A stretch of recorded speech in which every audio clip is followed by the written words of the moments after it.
Scheduling. Think big picture. What do I want to do when I grow up?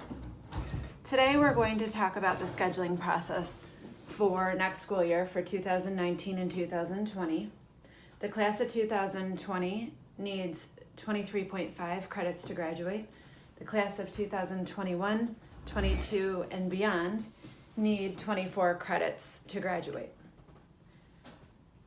First, I want to point out that this is the first time that Mrs. Wiley and I are doing this scheduling presentation on a video, so any imperfections in the videoing, we apologize in advance.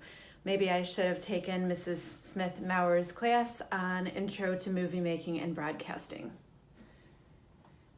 The first sequence of slides gives an idea of what the typical schedule looks like for a 10th, 11th, and a 12th grader.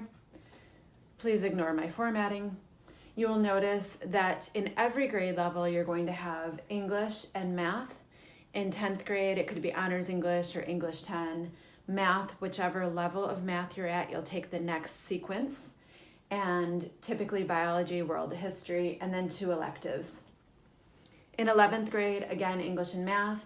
And then normally you'll take chemistry and a semester of economics and a semester of civics and 2 electives.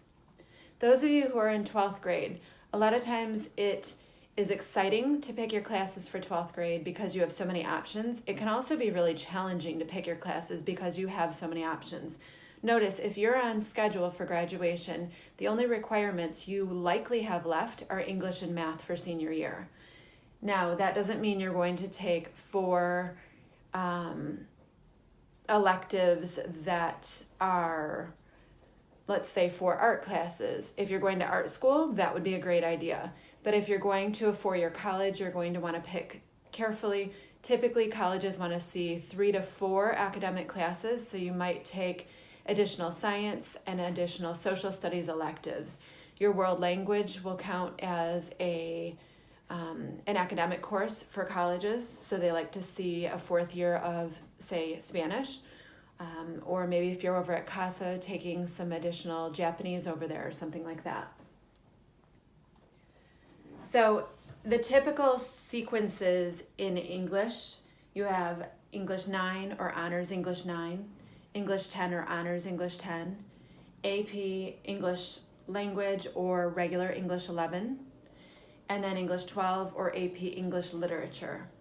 4 credits of English is required to graduate. For math, there are a whole variety of different classes that you can take to satisfy your math requirements. Please talk with your math teacher about what the next class is that you should be taking, what should be an appropriate choice for you. When you're a senior, you have to continue taking math even if you've met your 4 credits of math, because maybe you started taking math in 7th or 8th grade, high school math that is. So typically students are going to continue taking math senior year. Like if you're at a higher level, maybe you'll take AP Calc, either AB at Ferndale High School or BC at CASA. Also, there are some other math options for senior year. You'll notice that AP Chemistry, AP Physics, AP Statistics, Calc, actually Calc 3 should not be on there for next year.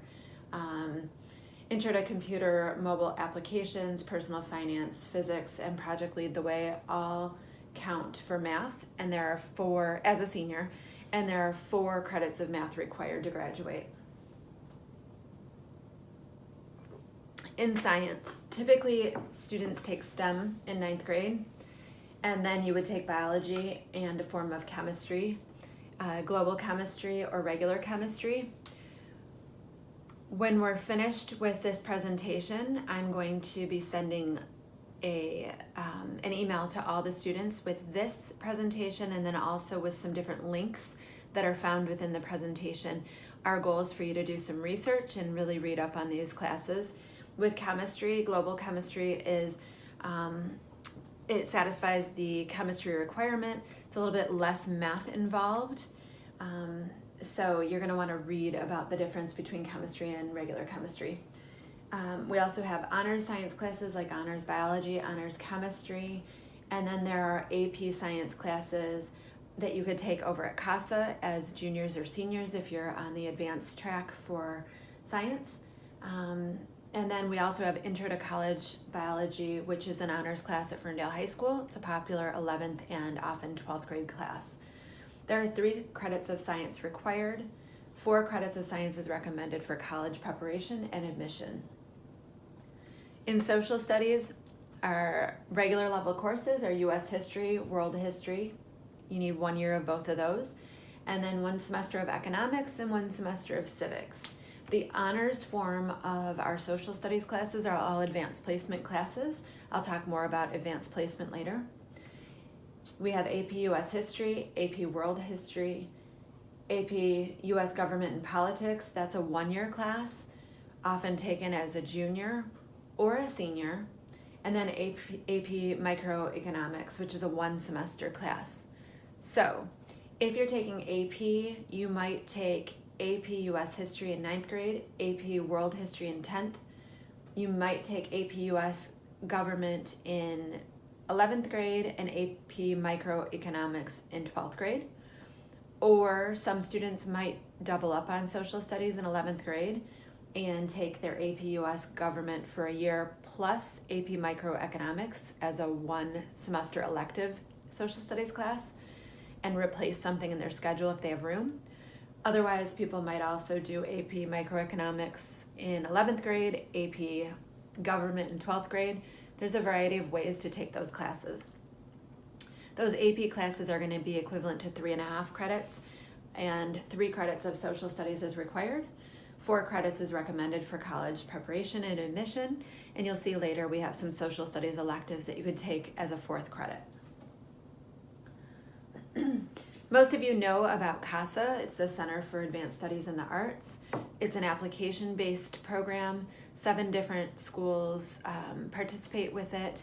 The application is online, and when you go to the link to the website, you'll find the application there. Their application opens up on March 4th this year. In order to apply, you first need to fill out the paper copy and have it signed by your counselor to approve your choices. Then you can put it on the online application.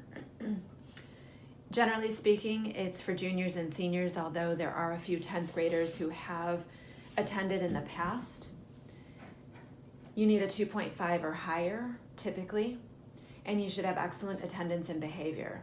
There are some classes that are offered at both CASA and Ferndale High School.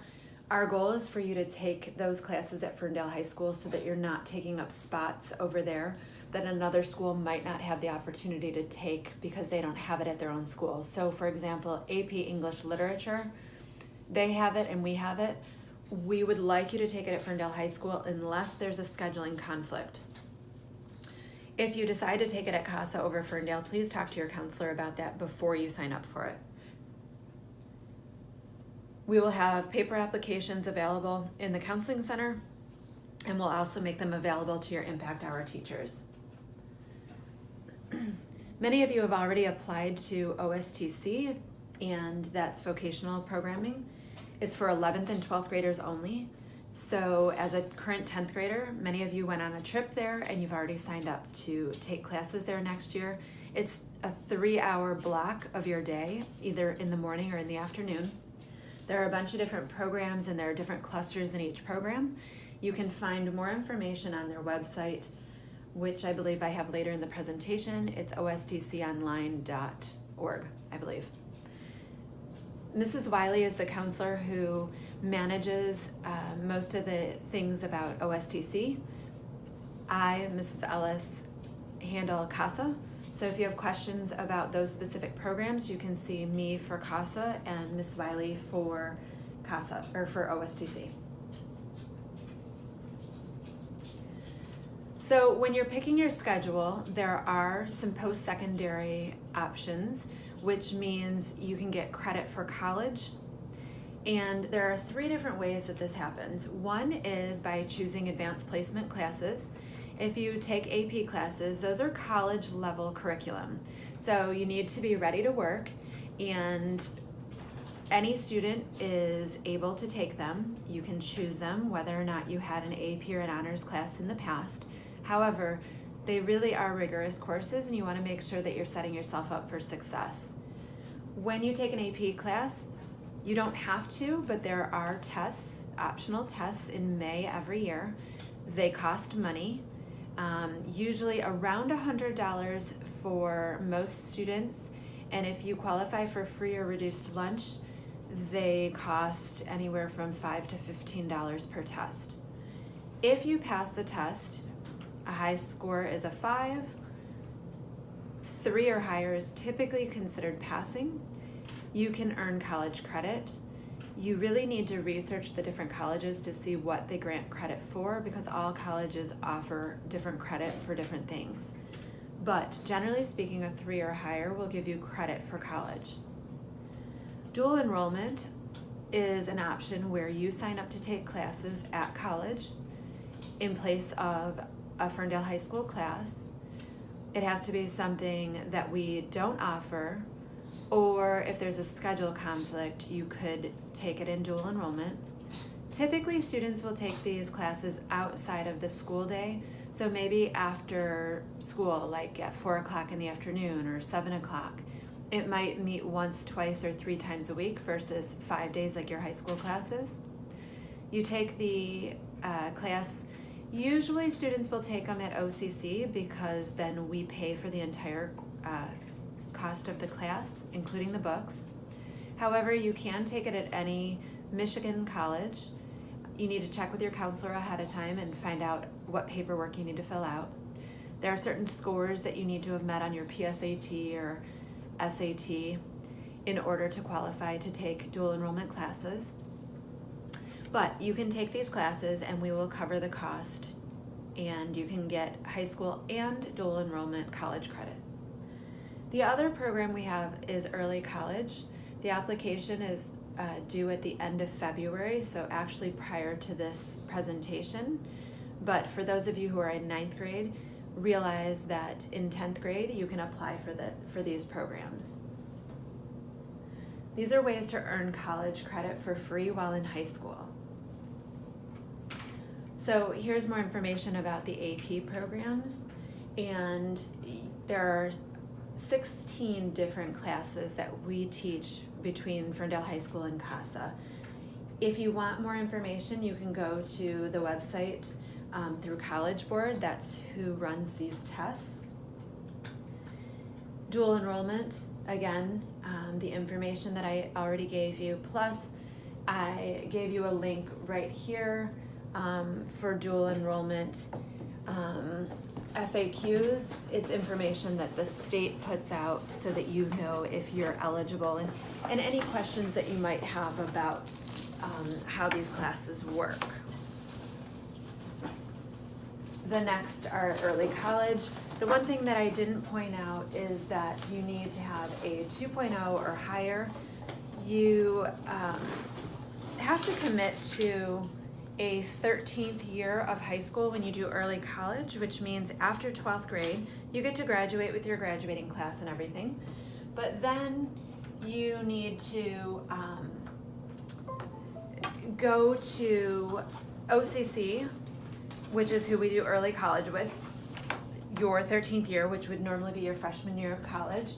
And that year, you are not actually on campus at Ferndale High School at all, but you are technically still a high school student, but we pay for the cost of early college. So one of the things that you want to think about when you're choosing classes, and through all of this, what's important is to be thinking about, what do I want to do after high school? What is my career goal? When you're picking your core classes, you all have to take English, math, science, and social studies, the same state requirements. However, when it comes to electives, you have the ability to pick classes based on your career pathway. Now, some career pathways have more elective choices than others. If you're going into business, there are a wide variety of classes. If you're going into STEM, we have a lot of classes between Ferndale High School and CASA, and even OSTC has their different programs hit every career pathway that you could possibly have. So it's important to think about it. don't just take random classes because your best friend is taking a certain class. Take something that makes sense for you and for what you want to do after high school. One factor that some of you have to consider is, do you have an athletic talent? If you do, you have to take certain classes and you have to have certain grades in them to qualify to be eligible to play college sports. And you also have to register with their clearinghouses, and I have links to both NCAA, which is the eligibilitycenter.org, and NAIA, which is for some of the smaller programs across the country. I had Mrs. Wiley and I hosted a meeting earlier this year for students interested in college sports. We will have another one this spring, and we will continue to have them twice a year is the goal for the coming years. So make sure that you get more information about that and talk with your counselor if you plan on that being your future. So, some of you might be behind in credits, and as far as summer school goes, Mrs. Wiley and I will have more information, typically beginning of May. We will send information home. Most of that credit recovery is going to be online. We had a summer school program last year. It's attendance-based, and we'll know more information in May, and we'll get that information out to you. One other way that you can earn credit is testing out. This is a program that the state mandates as something we have to offer. I will say that it's not an easy option, as you have to basically learn all of the information about a course and then take a final exam and get a 78% or higher on that exam, and then you get credit in the course. This is sometimes something that people do, but typically people are going to do online classes in summer school. So I've given you some different resources here that have information about career exploration and looking into what education you need in order to go into the different careers. CareerCruising.com is the website that you guys need to go on every year and update your EDP. I actually have emailed information home to you guys to ask you to do it on your own. Mrs. Wiley and I have to have 100% of you updating your EDP or your educational development plan every year. And the goal, again, is that you're thinking about your future, and your EDP gives you some time to focus on what you want to do and how do you get there. What kind of education do you need? What are the different aspects of that job so that you're not surprised if you go into it. You can get career outlook, so you can find out how many job openings are there in Michigan compared to, say, California or Illinois. What's the job pay, the salary in Michigan compared to a different state where maybe you want to live someday. BigFuture.org is a website through College Board. And BigFuture.org is another way to kind of map out how to get to your future plans. SAT Practice and KhanAcademy.org are two sites that you can spend some time on to do some SAT practice. As you guys get to 11th grade, you'll all take the SAT. 9th grade, you'll be taking PSAT 9, 10th grade, PSAT 10. These tests are coming up in April. And KhanAcademy.org, you can take practice SAT tests. Many of you already have done this. You can get some help for your testing, and you can also get help in all of your core classes on Khan Academy. It's a great place to go for some free type of tutoring. Please check your school email regularly, as Mrs. Wiley and I send information out through email on a regular basis. So the actual scheduling process. This is going to happen in your impact hour. And when you're in your impact hour, your teachers can do it in a variety of ways. They're going to show you this video in class. From there, they're going to pass out some scheduling materials. You're each going to get 2 papers. And what we want you to do is fill out both pages. You're going to make sure you put your first and last name on both pages. And then your teacher might spend some additional days in impact hour, or you might work on it independently. It's up to the teacher and up to the students of how you guys want to do this. Ultimately, you're going to have a week to take some time to research your classes, think about them, and turn in your forms to your impact hour teacher, who will then submit them to the counselors. The first thing you're going to fill out on your scheduling sheet is your career pathway.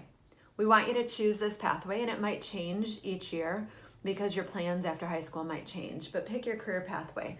And you might not be positive, and my cat might be in the presentation right now because I'm at home. Your career pathway is going to dictate what classes you might be taking throughout high school. You're then going to choose your core classes. You want to pick whether you're taking regular or honors or AP for each of those. You're going to choose your electives. They might be academic in nature, so your electives might be Spanish, it might be additional science and social studies classes, additional English electives, social studies, or they might be art classes, they might be business classes, gym classes. Keep in mind when you're doing your scheduling, you need to be thinking about your high school requirements and then also your pathways. So look at your transcript that you're going to get. See what classes you still need to take in order to graduate. Did you take a computer class? Did you take a health class? Did you take a gym class? For gym, if you play sports in 2 different high school years, you can qualify for a waiver and not have to take the class if you don't want to, but you can still take it if you want to. Also, band, 2 years of high school marching band will count towards that waiver as well. If you're having trouble fitting in your requirements, don't drop your band and Spanish, for example. If you plan on taking those for 4 years and you don't know how you're going to fit everything in, sign up for those classes that you want to take, and Mrs. Wiley and I will work with you to help figure out how to fit everything in. Sometimes everything will fit in, and sometimes we have to put into place what's called a personal curriculum. And a personal curriculum allows us to make some changes in what classes are required for you, and you would still graduate.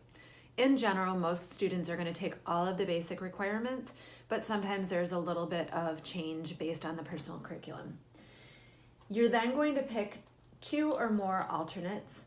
Please notice here, if a course doesn't have enough students to run or there's a schedule conflict, you will be placed in an alternate course. Our goal is for you to have classes that you want to take. However, if you don't do your scheduling and you turn nothing in, you're going to get a schedule that Ms. Wiley and I made for you. And we're going to do our best to give you something that matches your career pathway in your EDP. We're going to do our best to give you classes that we think you'll like. But if you don't, you can't blame us because you didn't do your schedule. So make sure you take the time to do your schedule. I'm going to show you what the scheduling sheets look like. They're each going to be different based on your year of grad. So this is the senior requirement sheet or senior selection sheet. So the first one, you're filling out your career pathway, and then you're picking which English class, which math class. The other grades are going to pick science and social studies as well. And then these are the electives. You're going to number your electives, your first choices, and then you're going to check off your alternates. In this notes section here, if there's a class that you need to take that isn't on the scheduling sheet for some reason, go ahead and write it in notes on this sheet. Okay? Then, after you do that, you're going to go to this sheet and you're going to fill out your first and last name as well. And you're going to actually write in the course name for each. So I'm going to write English 12, Pre-calculus, Spanish 4, Business Management 1, Business Management 2. If I'm going to CASA, I'm going to put my CASA classes. So maybe I'm taking AP Psychology 1, AP Psychology 2, Yoga, and Sculpture. Okay? You're going to write them all in, and then your 2 alternates down here.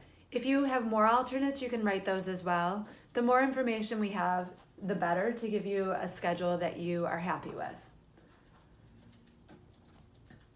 All right, a couple things to look at. One, there is FHS course descriptions PowerPoint. So Mr. Dunlap has been working on this for us. And what it has is it's going to have all the different areas of study and the different classes and course descriptions in those sections. so that you can see information about each of the classes. You'll be able to see who teaches in that department and some information about the classes. Now, this information is also found in the course catalog, but this way is in a book and the other way is a PowerPoint. And so we want to give you multiple ways of getting this information. But there will also be the course catalog, and it has all the information that you need to choose classes. All right, so most important, what I said before, if you don't submit your schedule sheets, your counselor will create it for you. So don't let that happen. Additional information for you on this sheet, you have my email address, Mrs. Wiley's email address. It's the easiest way to get a hold of us. If you want to sign up to see us, we want you to try to do this on your own first, but if you have some significant questions, of course, we'll meet with you. It might be individually and it might be in a small group. And then, so you have the counselor sign up here. This is also the sign up to see us at any point if you need to see us about information for career personal counseling, having some problems, you're maybe needing some help getting organized, things like that, we can help you with. And then also the phys ed waiver there. So it'll take you to a Google form on both of these. You sign up and then we will either see you or give you your gym credit. All right, so that is everything. I apologize for being long-winded, and hopefully this video is clear since I am doing it from my dining room at home on vacation. You'll get all of your information the week of March 1st. March 4th is when CASA application opens up. OSTC application has been in full swing, but you can still sign up for that. And if you need help, check with Mrs. Wiley about that process. And again, talk with your teachers, talk with your friends about what classes they took, what the good parts were, what the bad parts were. You know, everybody's different, and we want to make sure you make good choices that lead to you getting to your future goals.